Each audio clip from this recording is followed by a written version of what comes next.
The Orlando Magic take care of business against the Washington Wizards.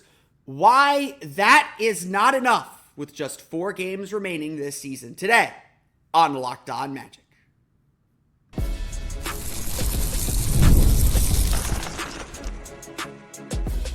You are Locked On Magic, your daily Orlando Magic podcast, part of the Locked On Podcast Network, your team every day. And you are indeed Locked On Magic. Today is April 4th, 2025. My name is Philip Rossman-Reich. I'm the senior writer over at OrlandoMagicDaily.com, credentialed member of the media for since 2012, 2011, somewhere in there. You can, of course, follow me on Twitter at PhilipRR_OMD and on Blue Sky at PhilipRR. On today's episode of Locked On Magic, the Orlando Magic take care of business against the Washington Wizards. No one is complaining about a win, but why the Magic look at that win and say, we've got to be better. All eyes, indeed, on the playoffs. Plus, I will break down tie-breaking scenarios a little bit later on in the show. But before we get to any of that, we want to thank you again for making Locked On Magic part of your day every day. No matter when you listen to us, whether it's first thing in the morning, whether it's right when we upload, we truly appreciate you making Locked On Magic your first listen every day. You can make Locked On Magic an even bigger part of your day with the Locked On Magic Daily Newsletter, the one-stop for ultimate team and league coverage delivered right to your inbox. Sign up for free now at LockedOnDaily.com. That's LockedOnDaily.com. And start your day with the all-new free Locked On Magic Newsletter. Today's episode of Locked On Magic is brought to you by our friends at FanDuel. Right now, new customers can get $200 in bonus bets when your first $5 bet wins. Nobody is going to ever complain about a win. Let's start right there. Every win counts at this point of the season. Orlando is currently 38-40. They are in the hunt to save being 500. 3-1 gets you to 500. They are fighting off the Atlanta Hawks, who are 36-40. In the race for the Southeast Division, the Miami Heat are sitting there at, I believe, 36-42. I believe they might have a game in 35-42, something like that.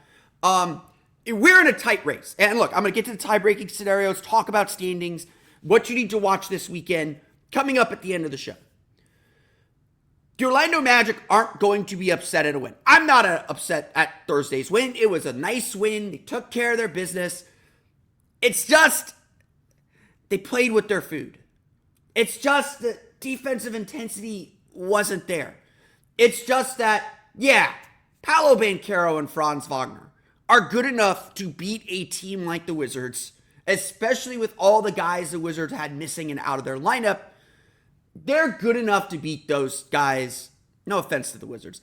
They're good enough when they're on and on like they were in Thursday's game. They're good enough to win that game by themselves. Or virtually by themselves. The problem is the Orlando Magic are not playing the Washington Wizards.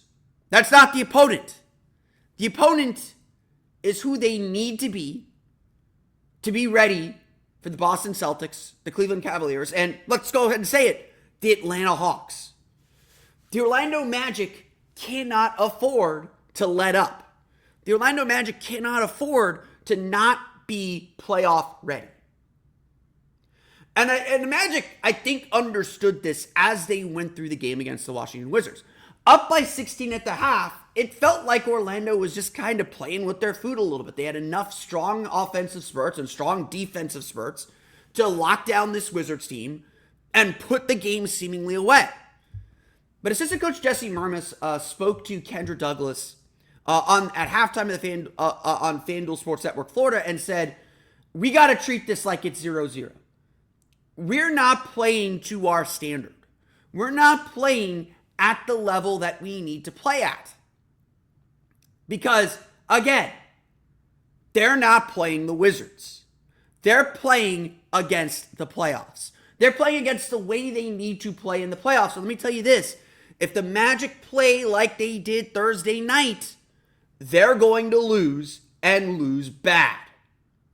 Maybe not lose bad because Paolo Banchero had 33, 18, and 8. Franz Wagner had 27.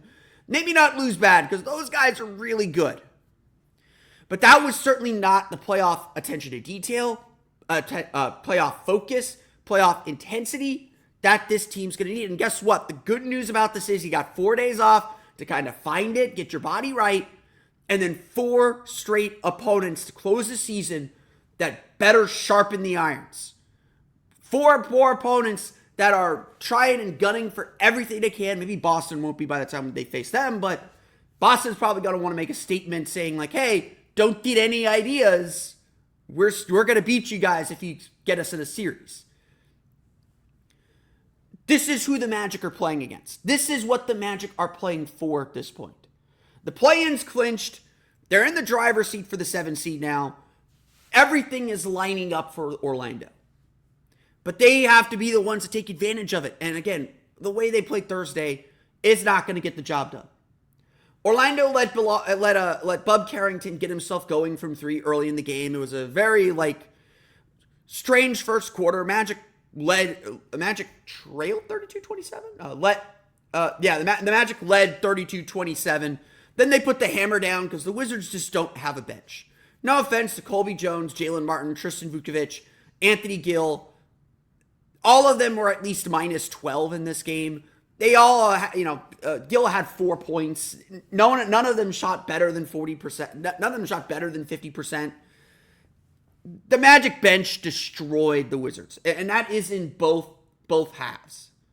So Orlando was up 16 at the half. They led by 19 early in the third quarter, and then Marcus Smart got going. Marcus Smart hit a pair of threes for his 12 points, and then Bub Carrington got going. Bub Carrington, 32 points, 12 for 18 shooting, 7 for 10 from 3. Everybody loved this kid in the draft process. I was a big fan of him in the draft process. He's had a really solid rookie season. Obviously, a lot of opportunity in this game. He took full advantage of it. An awesome, awesome, awesome game for Bub Carrington. Really, really impressed by this kid. And especially since we've seen the Wizards over the course of the year, how he's grown, how Alex Sarr's grown. Really impressed by both those rookies. But again, the Magic are a team that should lock these guys down. So Bub Carrington gets himself going in the third quarter, and all of a sudden the Wizards cut the deficit to 3.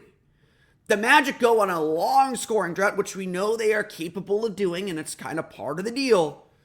But the Magic's defense is supposed to generate offense supplement.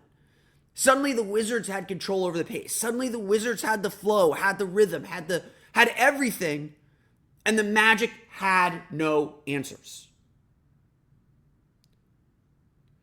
And this game could have been really scary if the Magic didn't get in the huddle and figure themselves out. So, yes, disappointing, but credit to the Magic. Franz Wagner and Jonathan Isaac came out defending like maniacs, especially Jonathan Isaac. Really strong defensive game from J.I. The Magic score 7 quick points, rebuild a double-digit lead, and then they never look back.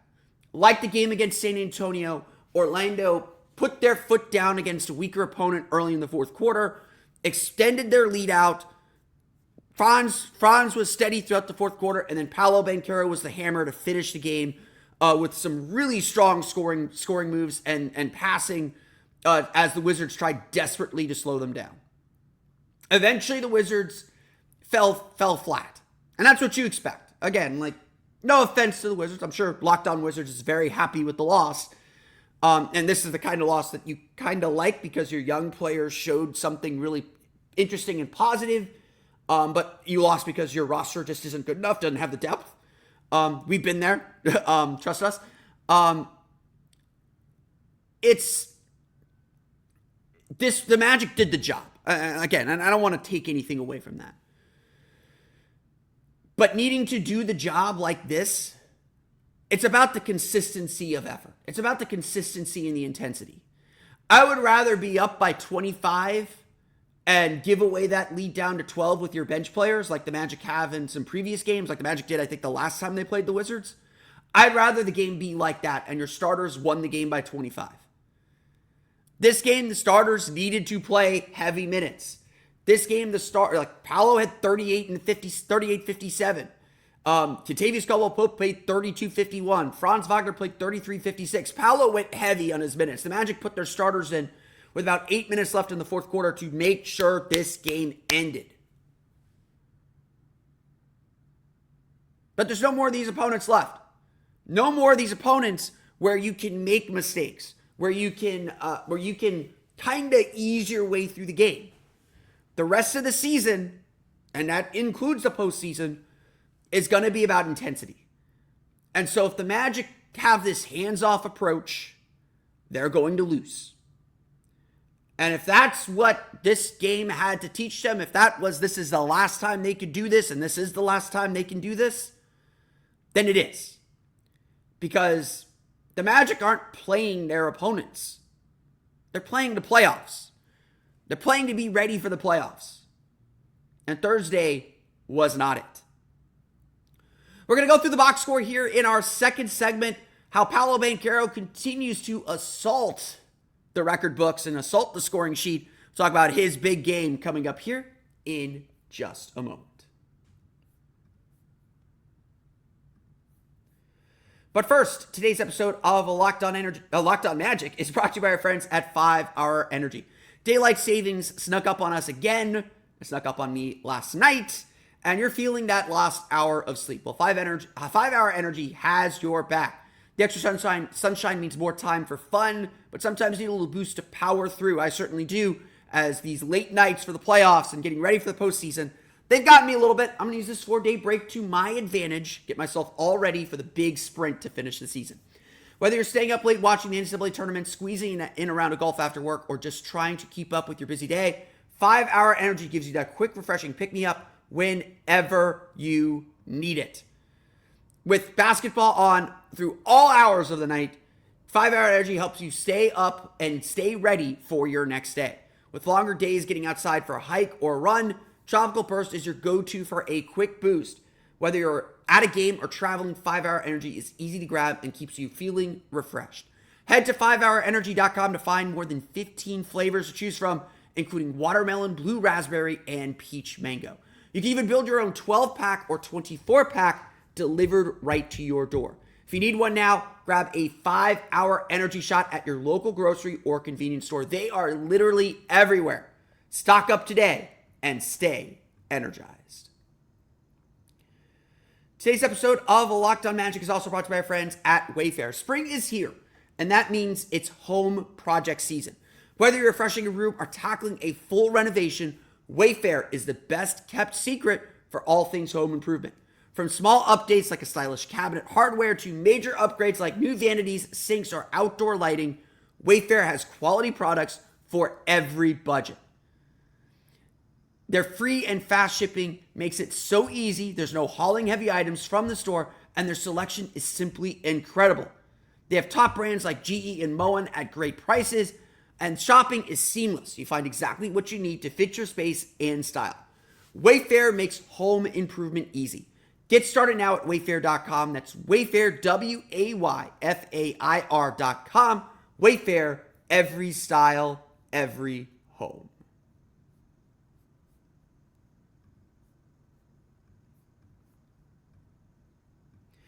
Let's run through the box scores. The Orlando Magic defeat the Washington Wizards. I don't want to sound all gloom and doom. Like, look, the Magic did the job.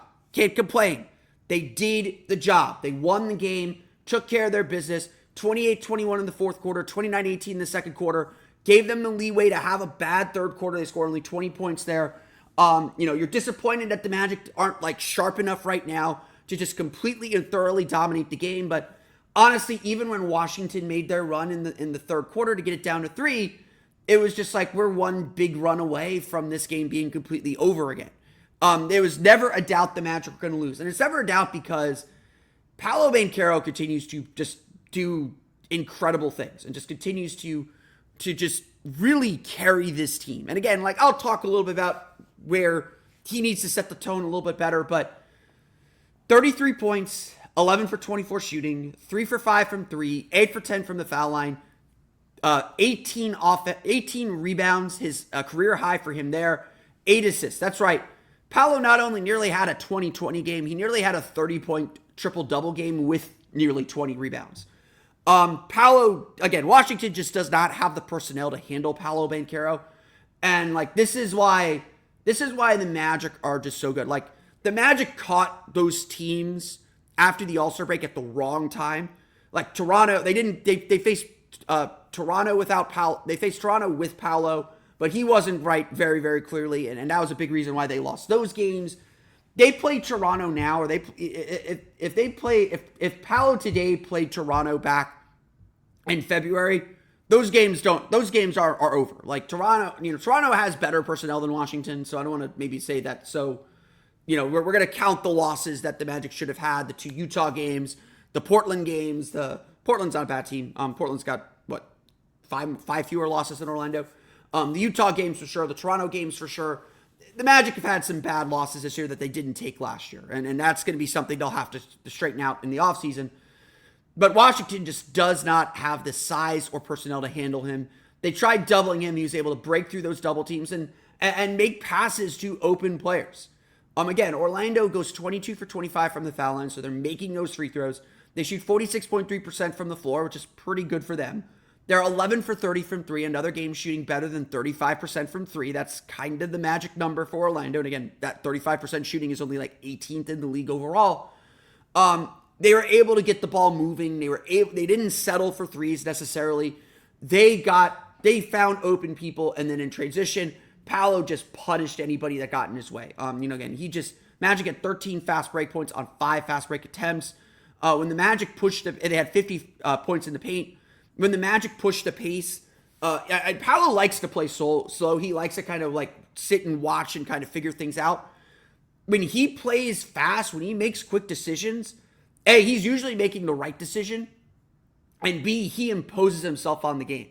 This is a big thing for Paolo to work on this summer, is just moving quicker, just being quicker.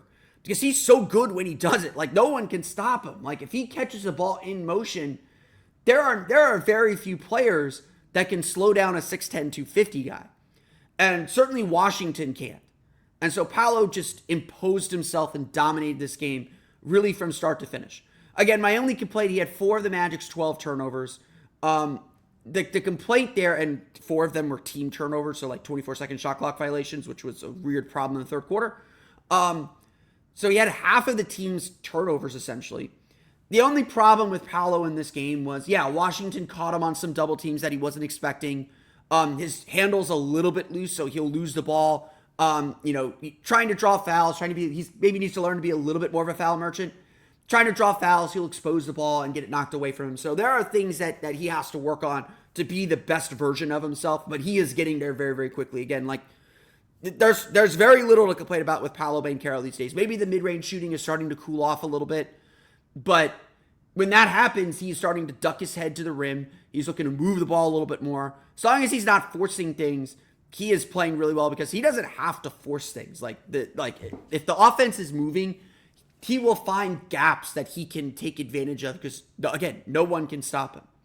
The same is being increasingly true of Franz Wagner. Franz Wagner, also a really nice game. 27 points, 10 for 19 shooting, 3 for 7 from 3. Yes, he made 3 threes. 4 for 4 from the foul line, 5 rebounds, 5 assists. Franz did a good job getting to the basket. Again, it's Washington. He's able to find his way through the lane, able to hit those floaters and tough shots. Made a couple threes, which increased his confidence. Got out in transition really well. Just a really great game from Franz. Again, just carried the team through the early part of the fourth quarter as they expanded their lead. Him and Jonathan Isaac just tag team defensively. So I want to give Jonathan Isaac his flowers. 4 points, 1 for 4 shooting, 4 rebounds, including 3 offensive rebounds, 2 steals, 2 blocks. Again, Isaac's stat lines are never impressive. Like, he's not scoring a ton of points. He's not grabbing a ton of rebounds. But those 4 stocks were everything. Isaac was just a terror on the perimeter early in the fourth quarter, and the Magic used him as the backup center. Again, Orlando is preparing for the playoffs, and they essentially went to a 1-5 switching defense. They were switching every screen, every action was just a straight switch, and we can debate whether that is something the Magic should use. This is a game where, very clearly, you can kind of get away with that. You can experiment a little bit with it. Again, the Magic, I think, understood there was a wide margin for error in this game. So they switched 1-5. There are times I felt like the switching was a little soft and just not disruptive enough. And so Washington was able to get some shots to go in. But when Jonathan Isaac switches. He gets out into you as you're coming around the screen. And you're like, what is this 7-footer doing in a defensive stance guarding me, and you're taking it back. And that's what has to happen. That's what wasn't happening earlier in the game. If the Magic plan to use Isaac as their backup center, this is a strategy they're going to use. This is a tool they want in their quiver. And look, Isaac struggled throughout much of the year offensively. There's no denying that. He's been very good defensively. He's looked more like this season Jonathan Isaac defensively over the last, I'd say, 2 or 3 weeks. Certainly, like, big part of winning the San Antonio game, huge part of winning this game against Washington. So Jonathan Isaac deserves his flowers, and again, Franz Wagner deserves his flowers too. Kentavious Caldwell-Pope continues his hot shooting. 13 points, 3 for 4 shooting, just 1 for 2 from 3, but he did get fouled on 2 3-pointers, so he was 6 for 6 from 3. That's essentially saying he made 3 threes. So another game, he's made at least three threes now in 5 of the previous 10 games.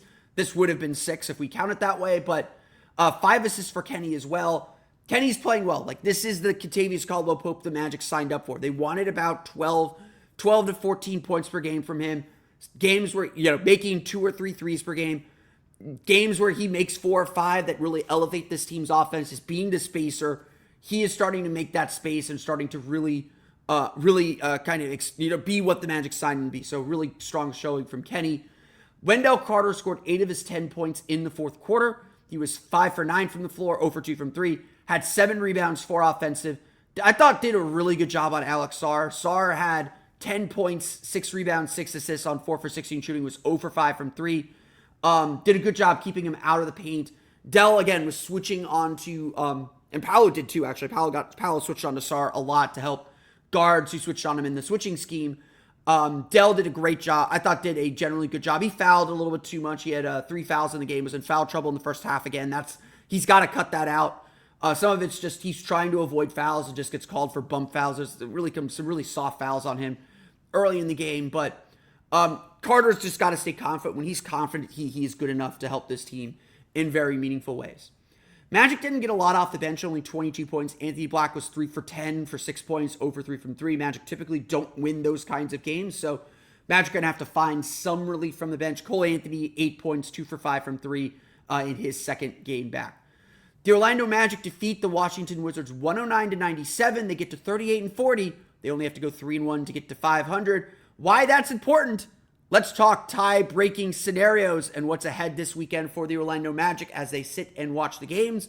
We'll talk about the standings coming up here in just a moment. But first, today's episode of Locked On Magic is brought to you by our friends over at OpenPhone. Running a small business means you're wearing a lot of hats. Your personal phone becomes your business phone, and before you know it, you're juggling customer calls day and night. As your team grows, it becomes impossible to manage everything with just your personal number. That's where OpenPhone comes in. It's the #1 business phone system designed to help you keep your work and personal life separate. For just $15 a month, the cost of a few coffees, you get complete transparency and visibility into everything happening with your business phone number. OpenPhone works through an app on your phone or computer and integrates with tools like HubSpot and hundreds of others. It also uses AI-powered call transcripts and summaries, so you'll have a rundown of your calls and action items the second you hang up. And if you miss a call, no problem. Automated messages are sent directly to your customer, ensuring you never miss an opportunity to engage. Right now, OpenPhone is offering 20% off your first 6 months when you go to openphone.com/LockedOnNBA. That's OpenPhone, OpenPhone.com/LockedOnNBA for 20% off 6 months. OpenPhone.com/LockedOnNBA, and if you have existing numbers with another service, OpenPhone will port them over at no extra charge.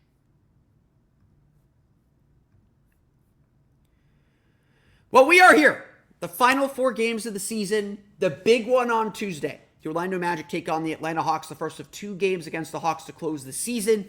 And obviously, the standings are as tight as they can be.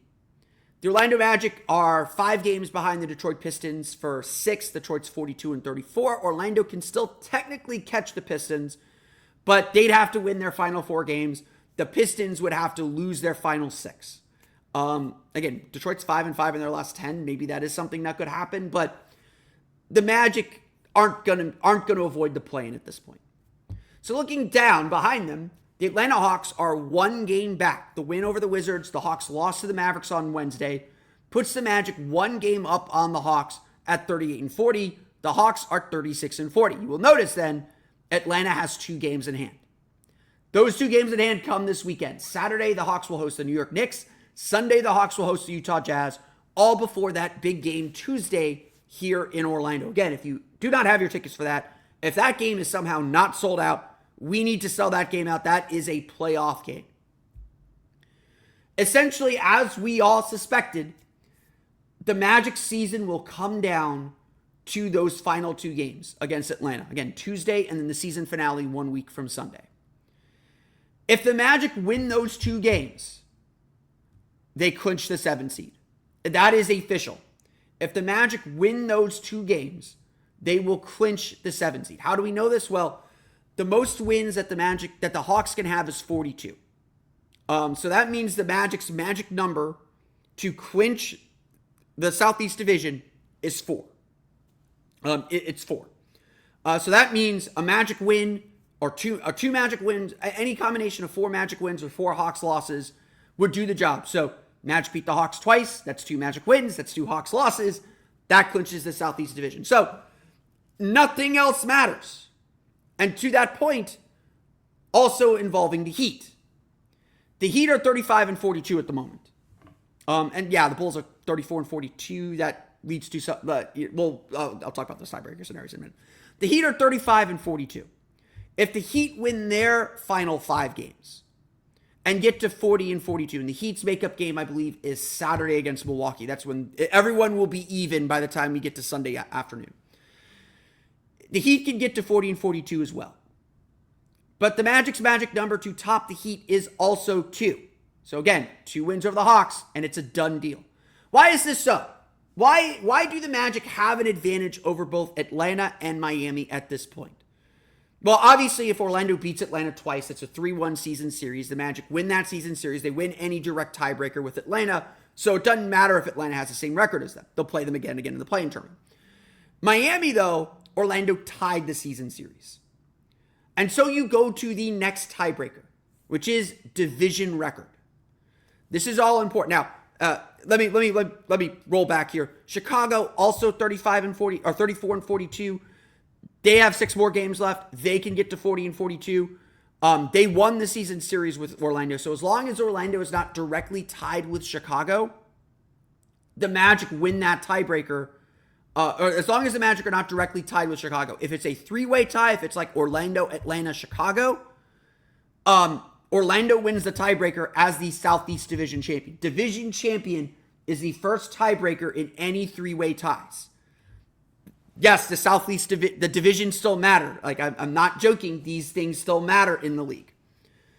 But let's say it's Orlando, Atlanta, Miami, all tied, or even Orlando, Miami directly. Like, let's say these teams are tied. Let's say Orlando and Atlanta tie at 40 games.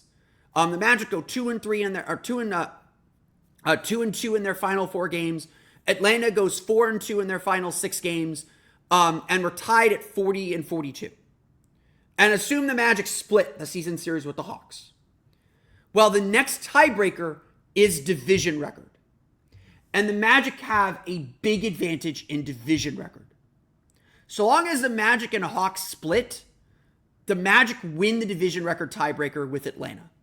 Atlanta is currently 9-5 in the division. They only have 2 games remaining against Orlando. The Magic are 11-3 in the division. Atlanta cannot catch them. As long as the Magic split these 2 games against Atlanta, obviously if Atlanta wins both, they win that tiebreaker with the head-to-head. But as long as Orlando splits these 2 games with Atlanta, they win the division tiebreaker. In fact, the Magic also would own the division tiebreaker over Miami. Miami is 10-5 in the division. They play the Washington Wizards on the final day of the season. Orlando is 11-3. The 2 losses to the Heat, the 1 loss to the Hawks. The Magic win the division tiebreaker with just 1 win over the Hawks. They clinch the division tiebreaker over both the Heat and the Hawks. Now, it probably won't come to this, but the next tiebreaker is conference record. The Magic are 28-20 in the conference. Their final 4 games are against conference opponents. The Hawks are 27-20. So it won't come to that because if the Magic win just one more game, they win the division tiebreaker, it won't matter. But let's say the Hawks completely fall apart, and again, 2 wins over the Hawks clinches the Southeast Division regardless, and the Heat somehow rise back up and catch the Hawks. They're at 8th, and it's a tie between the Magic and the Hawks because they split the season series. And they're tied in division record because the Magic lost both games to the Hawks. Again, it'd be hard for the Magic to lose both games to the Hawks and be out and not get and still have a chance at the 7th seed. The Magic would own the tiebreaker over the Heat because the Heat can't catch the Magic on the conference record. The Heat are 23-25 in the conference. The Magic are 28-20. The Magic have essentially clinched that tiebreaker. In any case, this is all just a convoluted and complicated way to get to nitty-gritty stuff that's probably not going to happen because the whole season comes down to the Magic and Hawks games. Yes, beating Boston would help. Yes, beating Indiana would help. It would give you some cushion so that if you can split these 2 games against the Hawks. What's happened over the last week with the Magic winning the games that they've won, with the Hawks losing some of the games that they've lost, what's happened this week is now the Magic have control. The Magic are not the ones chasing anymore. Assuming the Hawks split the 2 games this weekend, they play the Knicks on Saturday, the Jazz on Sunday. Assuming the Hawks split those 2 games, the Magic control their destiny and even if they don't, the Magic control their destiny for the 7th seed. It all comes down to those 2 games against Atlanta, Tuesday and next Sunday.